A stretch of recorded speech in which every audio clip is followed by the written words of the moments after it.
Good morning students, मैं विकास वालोटिया अपने विषय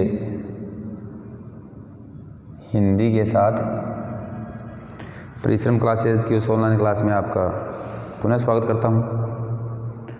अपनी ड्यूटी जो है उसको आप बखूबी निभा रहे हैं, लाइक कर रहे हैं, सब्सक्राइब भी कर रहे हैं। थोड़ा सा आप शेयर पर और ध्यान दें तो संस्था के लिए बहुत अच्छा रहेगा, संस्था आपकी आभारी रहेगी।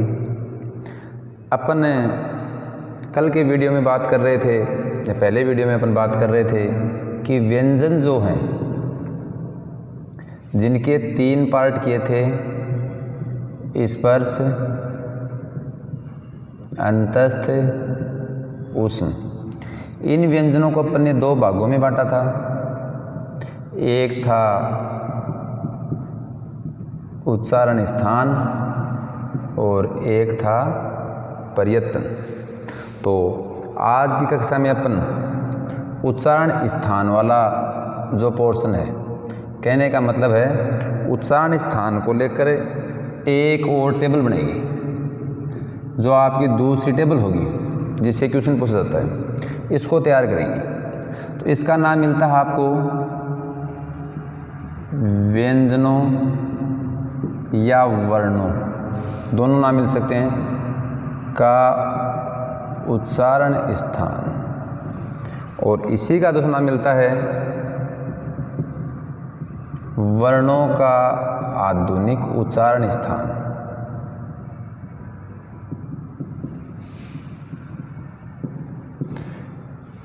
अब पक्का क्वेश्चन है यहाँ से रीट में, SI में, या जहाँ भी ये टॉपिक आना वहाँ पर। अब अपन बात करते हैं, ये टॉपिक मैं आपको बता रहा था कि 8th, 9th, 10th, 11th, 12th के बच्चों को भी यहाँ से क्वेश्चन पूछते हैं। अपन बात करते हैं कि व्यंजनों का जो उच्चारण स्थान है या वर्णों का जो आधुनिक उच्चारण स्थान है, इसमें वर्ण नाम आता है। अपन स्वर और व्यंजन दोनों की चर्चा करेंगे, नंबर 1 बात। दूसरी बात, मुख्यतः इसे 9 भागों में विभाजित किया जाता है। यदि 9 भाग ऑप्शन है तो आपको उत्तर मिलेगा 12 भागों में। मैं कहूँ आधुनिक उच्चारण स्थान के आधार पर वर्णों को कितने भागों में विभाजित किया जाता है, आपको ऑप्शन मिलेगा या तो 9 या 12, दोनों कभी नहीं मिलेंगे। तो जो जैसी कंडीशन है उसी के अकॉर्डिंग इसे भाप कर अपन इसका उत्तर देने का प्रयास करेंगे। देखो 9 भाग लेकर चलें एक बार अपन। तो 9 भागों में कंठे, तालव्य, मूर्धन्य, दंते, ओष्ठे, नासिके, कंठतालु, कंठोष्ठ, दंतोष्ठ, ये 9 नाम आपको याद करने पड़ेंगे। याद करने के कई तरीके होते हैं। एक तो अपन बार बार कंठे तालव्य, कंठे तालव्य, कंठे तालव्य ऐसे इसको रटें, और एक बार इसको अपन किसी भी डायग्राम से, किसी भी चित्र से, किसी भी प्रकार से अपनी मेमोरी में इसको सेट करें। तो ये जो 9 नाम हैं, ये 9 नाम आपको याद करवाने का प्रयास करूँगा। पहला कंठे, तालव्य, मूर्धन्य, दंते, ओष्ठे, नासिके, कंठतालु, कंठोष्ठ, दंतोष्ठ। मैं मानता हूँ ऐसे इन 9 नामों को आप 9 नहीं 89 बार बोल दो, याद हो जाएंगे। लेकिन इसका भी अपन ने एक सरल तरीका निकालेंगे। सबसे पहले अपन एक आदमी की तस्वीर बनाएंगे। अगर आपसे न बने या मेरे द्वारा बनाई गई तस्वीर आपको सुंदर न लगे तो अपन कोई इस पर मेडल प्राप्त नहीं कर रहे, अपन को तो इससे थोड़ी सहायता लेनी है। आप समझ गए होंगे, ये नाक है, ये इसका मुख है, ये इसके ओष्ठ हैं, ये गर्दन है, ये फेफड़े। श्वास नलिका जो होती है उसका संबंध साइंस कहती है कि फेफड़ों से होता है। श्वास छोड़ते हैं, श्वास खींचते हैं, फेफड़े फैलते हैं, फेफड़े सिकुड़ते हैं। इसी फैलाव और सिकुड़ने के साथ साथ अपन जो श्वास छोड़ते हैं वो विभिन्न वाग्यंत्रों द्वारा वाग यंत्र यानी वाक प्लस यंत्र संधि हो जाएगी। संधि कैसी हुई, संधि पढ़ेंगे तब बात करेंगे। वाक का मतलब बोलना, यंत्र का मतलब माध्यम। विभिन्न वाक यंत्रों द्वारा ये ध्वनि आती है। जहाँ से इसका उच्चारण होना है वहीं से ध्वनि रूप में परिवर्तित हो जाती है, अन्यथा श्वास वायु के रूप में बाहर निकल जाती है। जैसे सांस छोड़ना है, जरूरत नहीं, ये श्वास वायु निकल गई। मुझे बोलना है टे, आई तो वही श्वास वायु, लेकिन किसी ना किसी वाग्यंत्र ने इस श्वास वायु को रोककर ध्वनि में परिवर्तित कर दिया। इतना आप समझ गए होंगे। वो जो वाग्यंत्र हैं वो इस प्रकार हैं। श्वास वायु फेफड़ों से उठते ही साथ साथ देखो, मैं जैसे यहाँ से उठी, सबसे पहले कहाँ पर आएगी? 1 नंबर पर ये हवा टकराएगी किससे? कंठ से। जहाँ से इसका उच्चारण हो गया वहाँ ये ध्वनि बन गई। इस बात को आप मानते हो? यदि उच्चारण नहीं हुआ तो श्वास वायु चलती रहेगी। मान लो कंठ ने इसका उच्चारण कर दिया। देखो दूसरा, इसको आपके दिमाग में ढलने का तरीका, अपने पास पेन ड्राइव है, डीवीडी की कैसेट है, इसमें एक कैसेट में हज़ारों गाने आते हैं। कहीं भी इस पर कोई गाना लिखा नहीं होता, फिर भी अपन चाहते हैं वो गाना बज जाता है, अपन चाहते हैं वो पेन ड्राइव में बजा लेते हैं। उसका जो चिप सिस्टम है वही सिस्टम अपने शरीर का है। अपन जैसा चाहेंगे वैसा बोल जाएंगे। अपन राम बोलना चाहेंगे राम निकलेगा, भैंस बोलना चाहेंगे भैंस निकलेगा, गाय बोलना चाहेंगे गाय निकलेगा, मनुष्य बोलेंगे मनुष्य निकलेगा। यदि कंठ से इसका उच्चारण हुआ तो आप समझ गए क्या बन गई? ध्वनि। कंठ से उच्चारण नहीं हुआ तो कंठ ने इसको छोड़ दिया, ये सीधी सीधी जाके यहाँ टकराएगी, जिसका संबंध इस भाग से होता है। 2 नंबर, इसको नाम देते हैं तालु। तालु जिसका संबंध सिर से होता है। तालु। तालु ने इसका उच्चारण किया तो ठीक है, नहीं किया तो ये ध्वनि वापस यहाँ से यहाँ नहीं जाएगी। ये ध्वनि यहाँ से टकरा कर जहाँ से अपनी जिह्वा शुरू से होती है वहाँ गिरेगी। यहाँ पर एक और साधन लगा हुआ है जिसको नाम देते हैं मूर्धा। मूर्धा तीसरा हो गया मूर्धा। 3 हो गए, पहला कंठ, दूसरा तालु, तीसरा मूर्धा। मूर्धा से उच्चारण नहीं हुआ तो मूर्धा ने इस ध्वनि को जीभ को सौंप दिया। अपनी जिह्वा जो है, जिह्वा के बारे में आपको रहीम जी का दुआ याद है, रहीमन जिह्वा बावरी, कही गई सर्ग पताल, आपू तो भीतर गई जुत्ती खाते कपाल। कि जीभ तो पागल है, इधर उधर की बात कह देती है, ऐसा कह के खुद तो अंदर चली जाती है और उसका रिजल्ट कपाल, मस्तक, माथा जो भी अपना है उसको भोगना पड़ता है। तो यहीं बीच में मेरा निवेदन है कि अपनी जो जीभ है, जो पागल जीभ है, इसको थोड़ा सा नियंत्रण में रखें। कभी भी असत्य और कड़वे वचन नहीं बोलने चाहिए। अपनी जीभ को बार बार समझाने का प्रयास करना चाहिए कि यदि ऐसा ये कुछ बोल देगी तो इसका प्रभाव क्या पड़ेगा।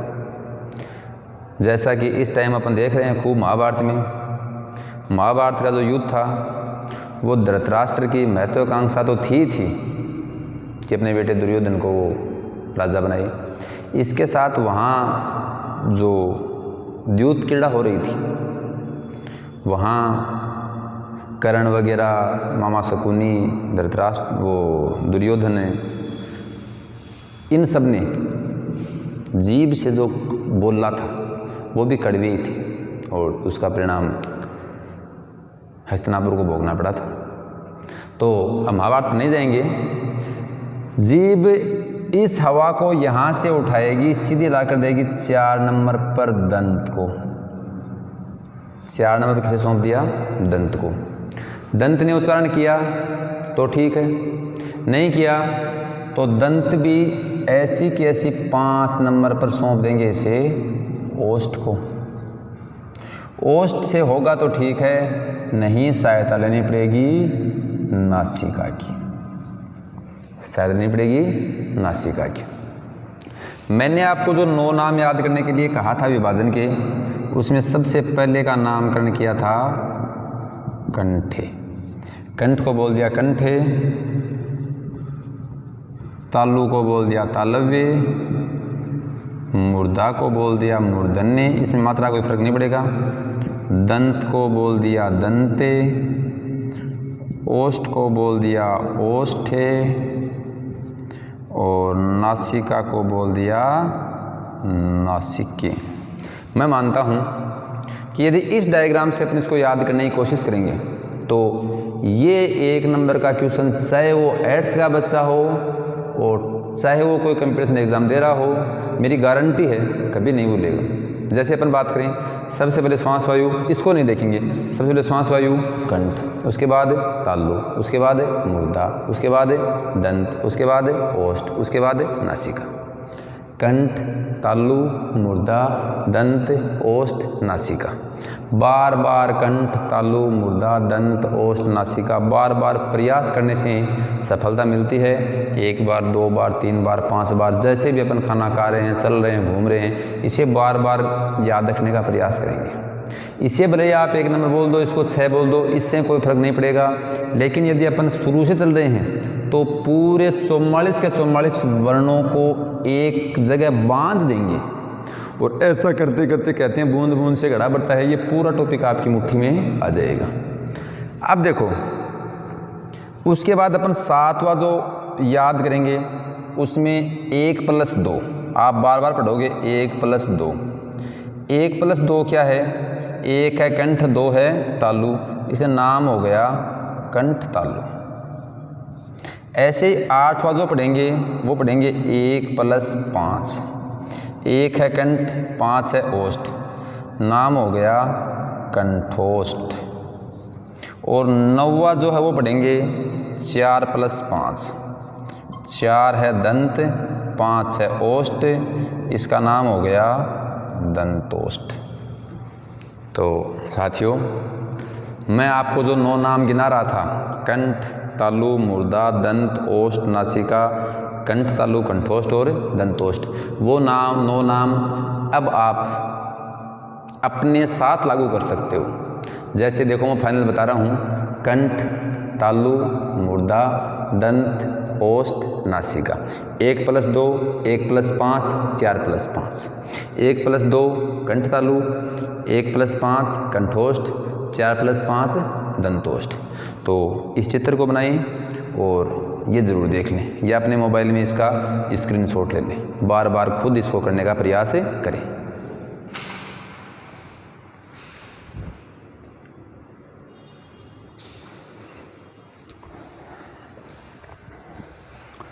थोड़ा सा आपने इस पर मनन किया, मनन करने के बाद देखो आगे देखें, अपन को 44 व्यंजन रखने हैं। यहाँ पर बात करें, इन 44 व्यंजनों में सबसे पहला जो था वो था स्पर्श व्यंजन।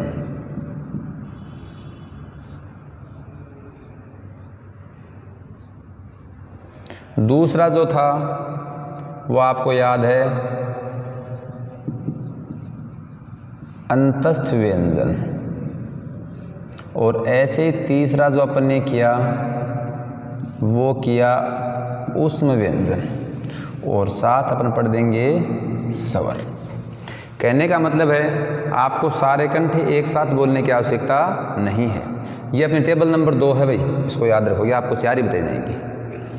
कंठे जो हैं, अगर अपन कैसे भी चलें, अपन को कोई शोध नहीं करना है, अपने को अपना एक क्वेश्चन सही करना है। मैं आपको बताऊंगा स्पर्श व्यंजन कितने थे, आपको याद है सर 25 थे। कहाँ से कहाँ थे, कैसे मैं तक थे, कितने वर्गों में थे, 5 वर्गों में थे। कौन से वर्ग थे, कै, चे, टे, ते, पे, ये 5 वर्ग थे। इन 5 वर्गों में 5 में रख देंगे। देखो, मैं कंठे के सामने रखूँ कै वर्ग, तालव्य के सामने रखूँ च वर्ग, मूर्धन्य के सामने रखूँ ट वर्ग, दंते के सामने रखूँ त वर्ग, और ओष्ठे के सामने रखूँ प वर्ग। हलंत लगाना नहीं भूलें, क्योंकि हलंत से व्यंजन बनेगा। ओष्ठे के सामने रखूँ प वर्ग। कंठ, तालु, मुर्दा तक आपको गला चीर के नहीं दिखा सकते, लेकिन ओष्ठे का आप उच्चारण करोगे प, फ, ब, भ, म। यानी इन 5 वर्णों के उच्चारण में, 5 व्यंजनों के उच्चारण में आपके होठ क्रियाशील रहेंगे। ऐसे दंते करेंगे त, थ, द, ध, न। यानी जो श्वास वायु है वो जीभ दांतों के लगकर इसे रोकने का प्रयास कर रही है। दांत नहीं है तो भी नहीं होगा, कुछ आइसक्रीम वगैरह खा ली, जीभ के सूजन आ गई, जीभ भारी हो गई, उठ नहीं पाएगी तो भी इसका उच्चारण नहीं होगा। आगे बढ़ें, 25 के 25 यहाँ पर पूरे हो गए। याद रखोगे प्रत्येक का 5वां जो है वो नासिके माना जाएगा। प्रत्येक वर्ग का 5वां, जैसे क का 5वां न, च का 5वां ये, ट का 5वां न, त का 5वां न और प का 5वां मैं, ये क्या रहेंगे? नासिके। यदि नासिके ऑप्शन नहीं है तो ये अपने मूल में चले जाएंगे। देखो जैसे आपसे पूछे कि मैं का उच्चारण स्थान है, ऐसा ही क्वेश्चन पूछता है, मैं का उच्चारण स्थान है। आपको पहला ऑप्शन दिया कंठ, दूसरा दिया तालव्य, तीसरा दिया नासिके और चौथा दिया ओष्ठ।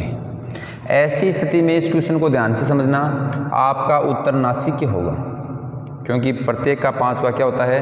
नासिके। लेकिन नासिके ऑप्शन नहीं है, यहां इसने दंते दे दिया, तो मैं का स्थान आपको बताना पड़ेगा ओष्ठे।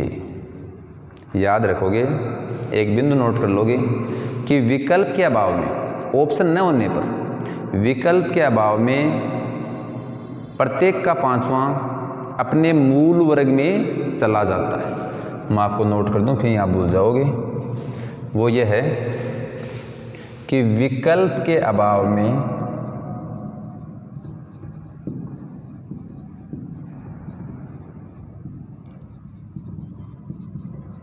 प्रत्येक का 5वां व्यंजन वर्ण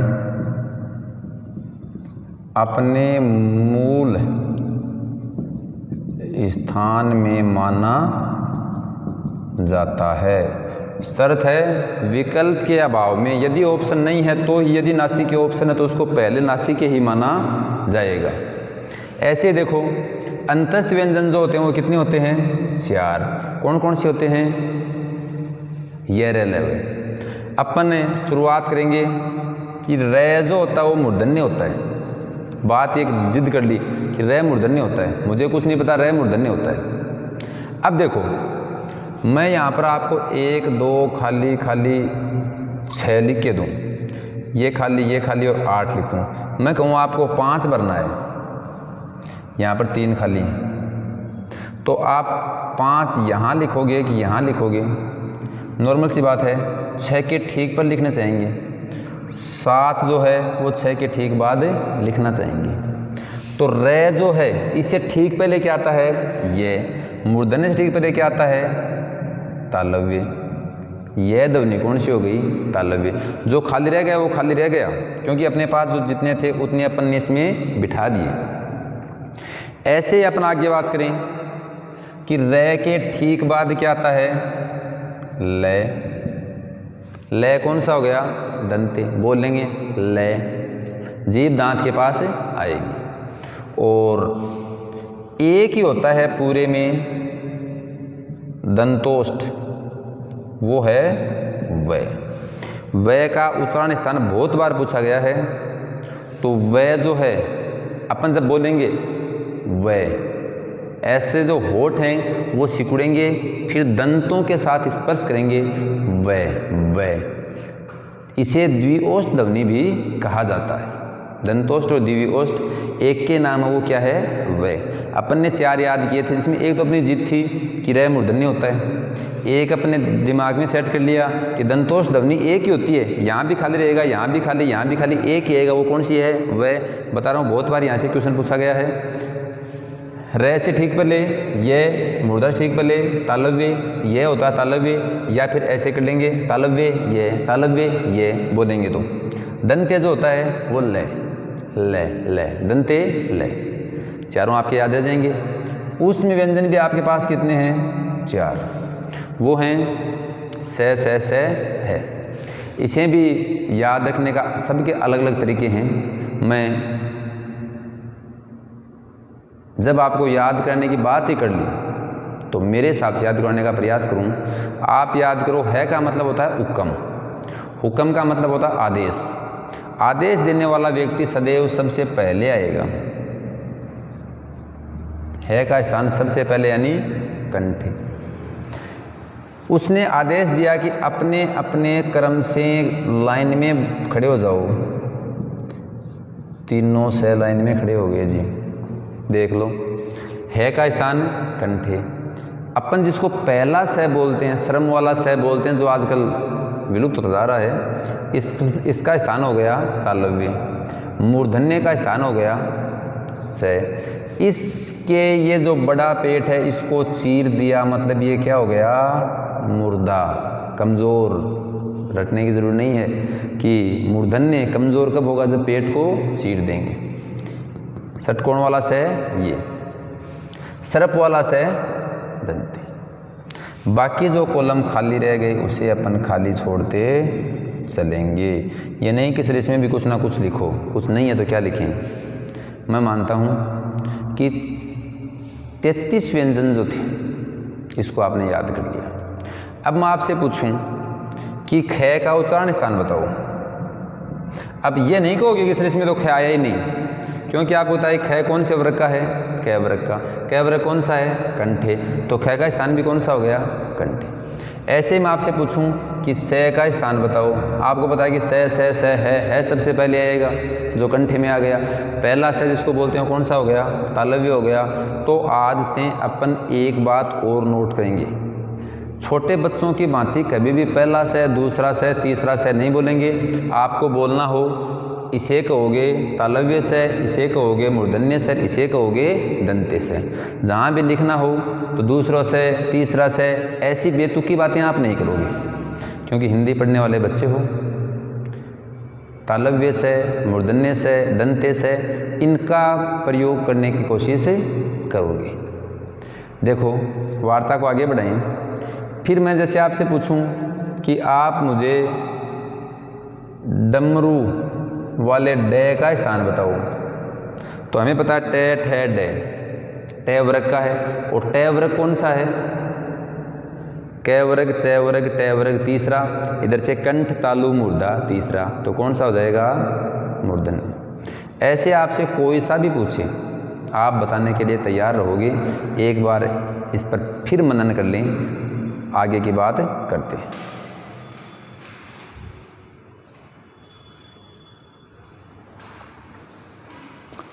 तो मैंने जैसे ही मनन का नाम लिया आपने महसूस किया होगा इस पर तो मनन करने की कोई बात ही नहीं, याद हो गया।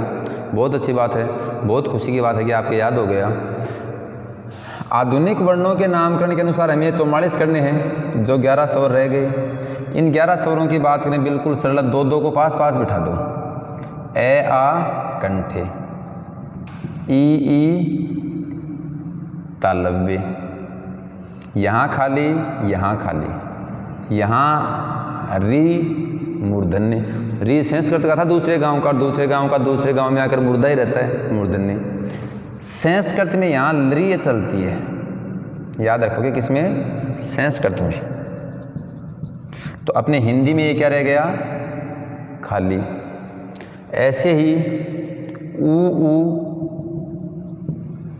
कौन से हो गए, ओष्ठे। यदि अपन 47 पढ़ते तो अनुस्वार और चंद्रबिंदु इसमें होते। संस्कृत पढ़ते तो इसमें विसर्ग आता, लेकिन हिंदी में ऐसा कुछ नहीं पढ़ा जाएगा, इसको ही मानेंगे खाली। अब बात करें अपन 1+2 अपने यहाँ काम आएगा। देखो 1+2, 1 था कंठ, 2 था तालु, नाम बनाया कंठ तालु।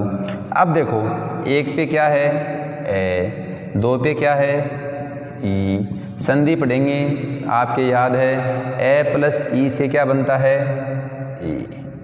इसलिए ए और ऐ ध्वनियाँ कौन सी मानी जाएंगी, इन्हें कंठ तालु कहा जाएगा। ऐसे ही अगला सूत्र मैं आपको बताऊं, 1+5, 1 पर कंठ, 5 पर ओष्ठ, बन क्या गया कंठोष्ठ, 1 पर ए। देखो 1 + 5, 5 की अपन बात करें तो क्या था ऊ, ए प्लस ऊ से बन जाएगा ओ। कहने का मतलब है साथियों ऊ, ओ और औ कंठोष्ठ माने जाएंगे। दंतोष्ठ की पहले ही बात हो चुकी, एक ही है वो है वे। 44 जो व्यंजन थे, यदि आप फ्री माइंड दुनियादारी को भूलकर मन में ये सोचकर कि मैं इसे याद कर सकता हूँ, एक बार अपने हाथ से अपनी कॉपी में इस चित्र को बनाओ। बनाते ही जो स्थान था, सबसे पहले कंठ, तालु, मुर्दा, दंत, ओष्ठ, नासिका, छवों का नामकरण करो, छवों के छवों क्रम में लगा दो।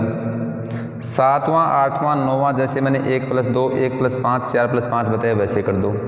उसके बाद एक साथ खाने से पेट फट सकता है, भरता नहीं है कि सब्जी खा ली, रोटी खा ली, छाछ पी ली, दही खा ली, खा ले इला के उसको ठीक करने लगे ना। धीरे धीरे स्पर्श व्यंजन पूरे लिख दिए मैंने 25 के 25, अंतस्थ व्यंजन 4 लिख दिए, उष्म व्यंजन 4 लिख दिए, स्वर 11 लिख दिए। लिखते टाइम महसूस नहीं हुआ कभी 4 लिखे, कभी 25 लिखे, कभी 11 लिख लिए, लेकिन मैंने आपके सामने 44 से 44 का स्थान प्रस्तुत कर दिया। तो इसे खूब ध्यान से पढ़ोगे। मैं फिर आपको कह रहा हूँ, चाहे आपके घर में कोई छोटा बच्चा होगा 6, 7, 8 क्लास में पढ़ने वाला, चाहे आप खुद तैयारी कर रहे होंगे, दोनों के लिए ये टेबल यूजफुल है। हिंदी व्याकरण में 6ठी क्लास के बच्चे को भी स्थान पूछ लेते हैं कि बेटा रे का स्थान बताओ, मूर्धन्य बताएगा, से का बताओ, मूर्धन्य बताएगा। यदि वो बच्चा वहाँ पर इसको रट रहा है आपकी निगाह के सामने, तो आपका दायित्व है कि उसे रटने से बचाएं और ऐसा एक डायग्राम बनाकर उसको समझाने का आप प्रयास करें। आपके भी अच्छा याद होगा, उसके भी याद होगा, काम भी हो जाएगा, दोनों तरफ फायदे भी होंगे। अगली बात, रीट का जो पेपर है,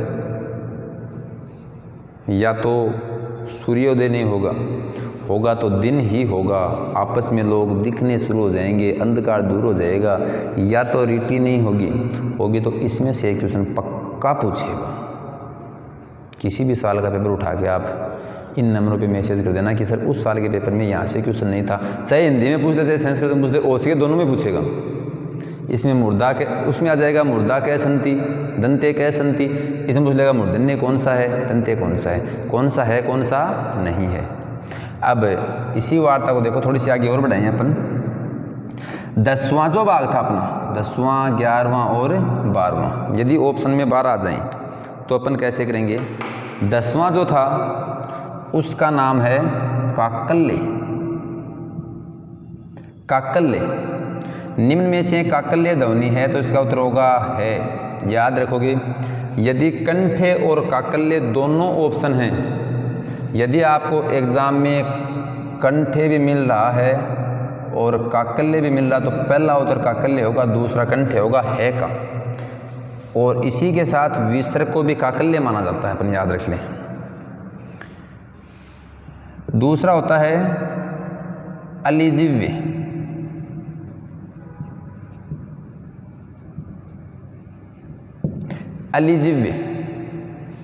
और एक होता है वर्तस्य। ये तो होता है न से लेज, बस ऐसे रट के छोड़ दो इसको। ये होता है क ख ग अरबी फारसी के। वर्तस्य ध्वनियाँ न से लेजे मतलब नस्ल जन्म, याद रखोगे नस्ल जन्म वर्तस्य अरबी फारसी, जिनके नीचे ऐसे नुक्ता लगा होता है वो होते हैं अलिजिव्य। काकल्य एक ही है, वो है। अब अपन अपनी बात करें कि यहाँ से आपसे क्वेश्चन कैसे पूछेगा। जैसे आपसे पूछे कि निम्न में से दंते ध्वनि नहीं है,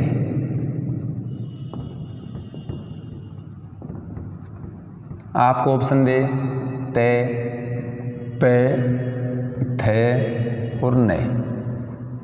ऐसी स्थिति में आप ये नहीं कहोगे सर ये नासिक के है, क्योंकि इससे पहले उत्तर क्या आ गया पे। यदि यहाँ पर भी पै नहीं होता, यहाँ पर द होता, तो आपका उत्तर होता न। एक क्वेश्चन मैंने बताया। दूसरा क्वेश्चन इसमें जो पूछता है वो वही क्वेश्चन है कि कौन सा दंते है, कौन सा दंते नहीं है, किस वर्ग के सभी दंते हैं, किस वर्ग के सभी दंते नहीं हैं, किस वर्ग के सभी संगत हैं, किस वर्ग के सभी असंगत हैं। क्वेश्चनों की अपन बात करना शुरू कर दें तो इतने पर आप 1 घंटे लगातार क्वेश्चन कर सकते हो। 1 घंटे का मतलब मेरा 60 मिनट में 60 क्वेश्चन नहीं। यदि आपने समझ में आ गया तो 1 घंटे में आप 100 क्वेश्चन अगले से पूछ सकते हो, उसके उत्तर उसको दे सकते हो। तो क्वेश्चनों की वार्ता अपन वर्ण विचार टॉपिक पूरा होने के बाद करेंगे। इसको आप याद करने का प्रयास करोगे।